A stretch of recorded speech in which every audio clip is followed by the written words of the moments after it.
नमस्कार दोस्तों, मैं पवन कुमार एक बार फिर से आपका स्वागत करता हूं हमारे चैनल पर। दोस्तों, एक ऐसी रात जो मैं आज तक भूल नहीं पाया हूँ। मेरे साथ कुछ ऐसी घटना घटी थी जिसको शब्दों में बयां करना बहुत ही मुश्किल है। और उस घटना के बाद मुझे और भी ज़्यादा अटल विश्वास हो गया मेरे हनुमान जी महाराज प्रभु पर। दोस्तों, मुझे बचपन से ही अगर किसी देवी देवताओं में से सबसे ज़्यादा किसी ने आकर्षित किया है तो वो श्री राम भक्त हनुमान जी महाराज हैं। मुझे कई बार उन्होंने संकटों से उबारा है। ऐसी ही एक घटना घटी थी जब मैं और मेरे कुछ मित्र मुंबई से डहानू रोड की ओर जा रहे थे। मुंबई से डहानू रोड लगभग 150 किलोमीटर की दूरी पर है। हम सब मिलाकर 8 जन थे और हम सभी के पास बाइकें थी और हम सभी ने वहां पे पहुंचने का एक तय समय रखा था और सभी वहां के लिए निकल पड़े। पर मेरे साथ वाले दोस्त ने मुझे उसके घर जाकर कुछ सामान लेकर फिर चलने को कहा और ऐसा करते हुए काफ़ी समय बीत गया। मुंबई की सीमा पार करते हुए ही आधी रात हो गई थी। रास्ते में हम कई ढाबे पर रुके और फिर आगे की ओर चलते गए। ठंडी हवाएं और तेज रफ्तार से चलती हुई गाड़ियाँ। कुछ घंटों के बाद हम उस मोड़ पर पहुंचे जहां से डहानू रोड 20 से 25 किलोमीटर की दूरी पर था। उस मोड़ पर ना तो कोई स्ट्रीट लाइट जलती हुई दिखाई दी और ना ही कोई दुकान या ढाबा। एकदम सन्नाटा। हम कुछ पल वहां रुके और फोन पर अपने दूसरे दोस्तों से वहां की जानकारी ली और फिर आगे चल दिए। उस वक्त रात के 2 बज चुके थे। आगे बढ़ते हुए पहले तो यह रास्ता काफ़ी चौड़ा था, लेकिन जैसे जैसे हम आगे की ओर जा रहे थे इसकी चौड़ाई कम होती जा रही थी। हमें कुछ भय का आभास भी हो रहा था।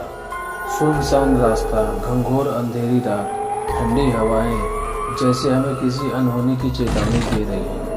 कुछ समय आगे बढ़ने के बाद एक गांव आया। गांव के घने झाड़ियों के रास्ते से हमें होकर गुजरना था। जैसे ही हम उस घने झाड़ियों वाले रास्ते पर पहुंचे, हमें ऐसा लगा कि कोई हमारा पीछा कर रहा है। जोर जोर से पैरों की और पायलों की आवाज़ हमारे पीछे से आने लगी, जैसे हमें कोई दौड़कर पकड़ने की कोशिश कर रहा हो। मैंने मन में ही हनुमान चालीसा का पाठ पढ़ना शुरू कर दिया था और बाइक की रफ्तार और तेज कर दी। जैसे ही वो घने झाड़ियों वाला रास्ता समाप्त हो गया, वह पीछे से आ रही आवाज़ें भी बंद हो गई। कुछ दूर आगे बढ़ने के बाद रास्ता न समझ आने पर हम वहीं पर कहीं रुके तो हमें एक रोशनी दिखाई दी। जब हम वहाँ पर गए तो वह एक मंदिर था। चारों तरफ घना अंधेरा था और घने जंगल, और हमने आवाज़ें लगाई। तभी एक औरत अचानक से मंदिर के गेट के पास अंदर की ओर से खड़ी हुई और बोली कि इतनी रात को तुम लोग यहाँ क्या कर रहे हो? कौन हो तुम लोग और कहाँ से आए हो? हमें जहाँ जाना था हमने उस औरत से उसके बारे में पूछा तो उस औरत ने जवाब दिया कि यह रास्ता तो काली पहाड़ी की ओर जाता है। काली पहाड़ी का नाम सुनते ही हम दोनों और घबरा गए और ये सोचे कि हम सही रास्ते पे है या नहीं। तब हमने अपने दूसरे दोस्तों से फ़ोन पर संपर्क करना चाहा तो हमारे मोबाइल का नेटवर्क भी नहीं था। फिर हमने वापस हाईवे की ओर जाने का निर्णय लिया, पर मन में वही गांव का वो झाड़ियों वाला रास्ता से होकर हमें गुजरना था, ये सोचकर बहुत ही डर लग रहा था और कोई रास्ता भी तो हमारे पास नहीं था। हम चल दिए। फिर वही गाँव का वही घनी झाड़ियों वाले रास्ता जैसे ही शुरू हुआ, फिर से ऐसा लगा जैसे हमारा कोई पीछा कर रहा है। वही पैरों की आवाज़, वही पायलों की आवाज़ हमारे पीछे से आने लगी।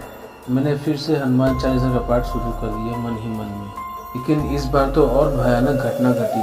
ऐसा महसूस हो रहा था जैसे बाइक को कोई रोकने की कोशिश कर रहा है और बाइक की रफ्तार भी नहीं बढ़ रही थी, पर धड़कन की रफ्तारें बहुत तेज बढ़ने लगी थी। जैसे तैसे गांव से निकले और हाईवे पहुंच गए।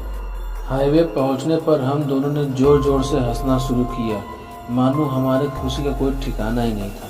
हम दोनों ने ही इस घटना को महसूस तो किया था, लेकिन उस दौरान हम दोनों ने एक दूसरे से इस बात की कोई चर्चा नहीं की थी। हमने वहां से कुछ ही दूर पर एक ढाबे पे रात बिताई और अपने दूसरे दोस्तों को फ़ोन के द्वारा सारी जानकारियाँ दे दी। दूसरे दिन जब हम वापस से उसी रास्ते पर गुजरे, वह गांव का रास्ता जहां पर पिछली रात को हमें कुछ आवाज़ें आ रही थी, वह बिल्कुल शांत था। और जिस मंदिर पर वह महिला हमें मिली थी, वहां के आगे का रास्ता तो बहुत ही भयानक था।